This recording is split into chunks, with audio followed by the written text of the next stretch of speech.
So I get plenty of questions about the gear that I ride in my videos, especially where the GoPro's pointing at me, people asking about helmets, jackets, gloves. So rather than do loads of individual videos about the minutiae of a zip on a pocket on a jacket, I just thought I'd tackle them all quickly in one video and tell you about my favorite gear that I've been riding in this winter. Some of them I've bought myself, some have been sent to me for review. I haven't been paid to promote any of these, but I guess you could count, you know, a free jacket or whatever. There's some form of payment, so I'll be upfront about which ones have been sent to me. But generally, if I get sent something and it's rubbish and I don't like it, then I won't tell you about it. Also keep in mind that most of my riding is like 30, 40 miles an hour for half an hour or an hour commuting around London. It's not going to do you for a transcontinental winter trip. You're going to need obviously like electric heated gear that you plug in. This is just getting around, commuting gear that's practical or that I like the look of or whatever. Starting at the top, this is my BILTWELL Gringo S. It's a fairly sort of cheap, everyday lid. It used to have the visor on it, but I took it off because it had a bit of a gap along the bottom, so you get a lot of wind up into your eyes, and then also like steaming up in the winter at traffic lights. You'll be flipping it up and down. So I swapped it out for BILTWELL's goggles, and I actually much prefer that on a day in, day out basis. It's a bit scuffed up and that kind of thing, but that's why I wear it every day, so that I don't damage one of my better helmets. It's nice to be able to just chuck it in a locker when you get to work and not worry about putting it in a bag or anything like that. So yeah, it's decent.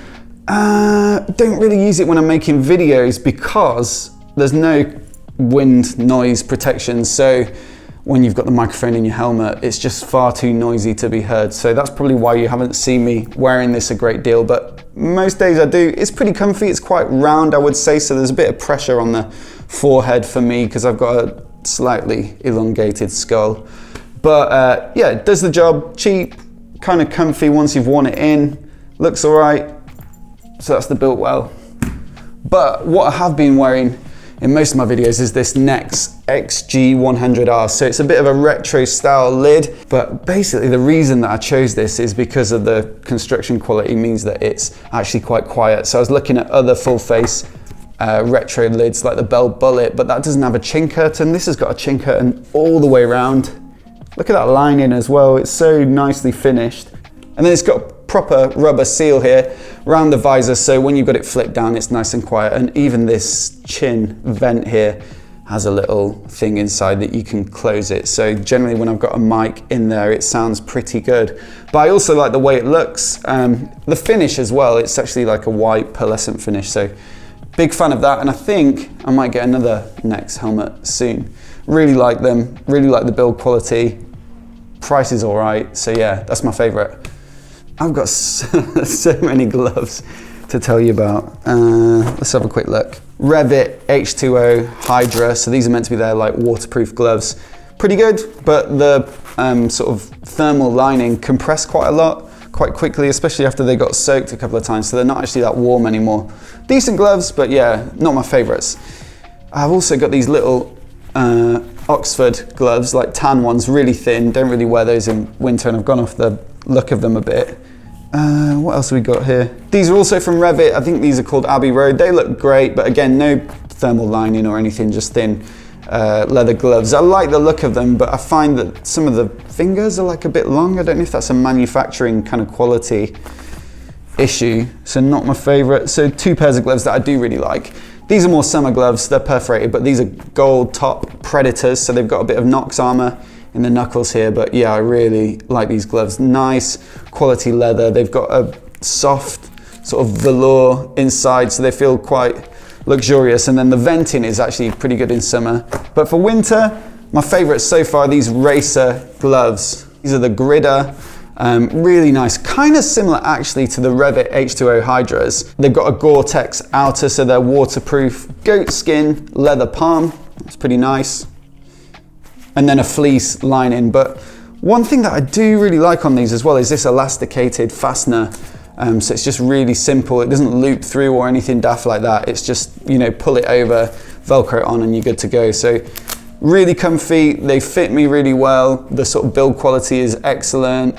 They're waterproof enough. Like I think if it was a torrential downpour, they wouldn't do the job, but for most stuff, they're great. And there's a bit of armor on the knuckles as well, and a bit of flexibility there in the fingers. So Those are my favorites at the moment. So I bought both those helmets and then I bought pretty much all those gloves, except my favorite two pairs, the GOLDTOPs and the racers. But that's just how it goes, I guess. I make some bad purchasing decisions. Like, these don't really fit that well and they're a bit goofy in the finger length for the REV'ITs. Probably should have just gone and tried them on.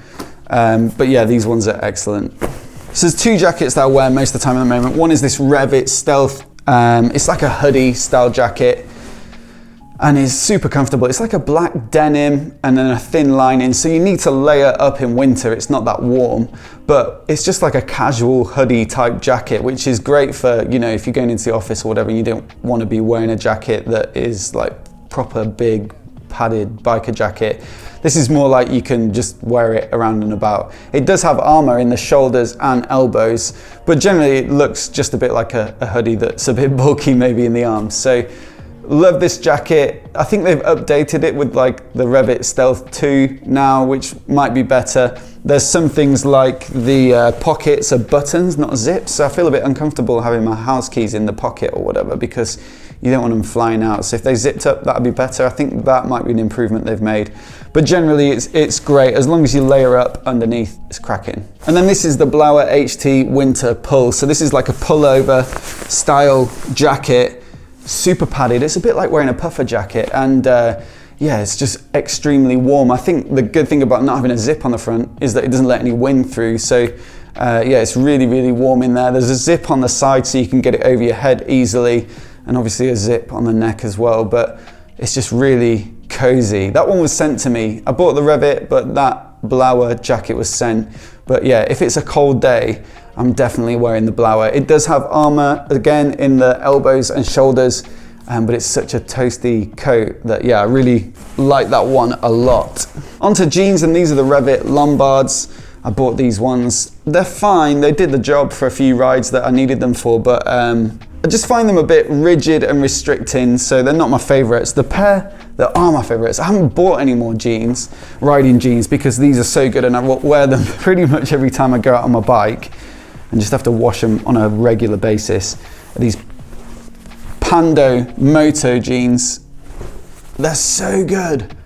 The sizing was a bit weird. It was hard to get that right. I had to return a few pairs, but once you find a pair that fits, and they were really great about that as well. Once you find a pair that fits, they're just, I really like Levi's jeans, and these are pretty much the closest you'll get in terms of motorcycle jeans. They're way less restrictive as well than the REV'ITs because they've got this stretchy bit on the bum, stretchy bits above the knees as well, and then you've got a pocket for knee pads as well, knee armor. Just super comfortable. Love how they look, love how they feel. And also they're quite thick, so that's what makes them potentially quite good for winter as well. All motorcycle jeans are thicker than regular jeans, but those are quite toasty. Not cheap, I think they're about 300 quid a pair. But you know, if I had bought them, I'd definitely feel like I was getting my money's worth out of them. I wear them pretty much every time, as I say, I go out on the bike. Lastly, boots. A lot of the time I just wear a pair of Doc Martens, these brown Docs. I have to go to like multiple offices in London for meetings and stuff, and yeah, I just can't be bothered putting boots on, taking them off, putting them on, taking them off. And these kind of do the job, but you know, I do acknowledge that they're not protective. So the boots that I do have and wear are these Icon 1000 Elsinores. They're a bit like motocross style, but a bit retro. You've got all these buckles at the side, but they actually zip on the inside here. Not entirely waterproof. I had to duck wax them to get them to repel a bit of water, but for commuting, absolutely fine. They've got a toe cap, heel cap. This is metal as well, I think, on the shin. So good protection, warmer than the Docs, more waterproof than the Docs as well. And these are my favorite boots. Paid for these, happy with them. Don't have any need for other boots at the moment. Just love those. So that's it, that's my favorite gear. Let me know if you've got questions, put them in the comments below. I'm also in the new garage. We've moved house. This is where I've set my bike up. Got a bit of a rug here. Got some lights set up. So hopefully it looks good. I know it's a bit echoey. Absolutely no idea what I can do about that, but gonna start doing some videos on the Street Twin soon. Got some parts over there ready to go, so stick around for those videos, and if you're new here, you want to see more videos like this, hit subscribe, and I'll see you next time.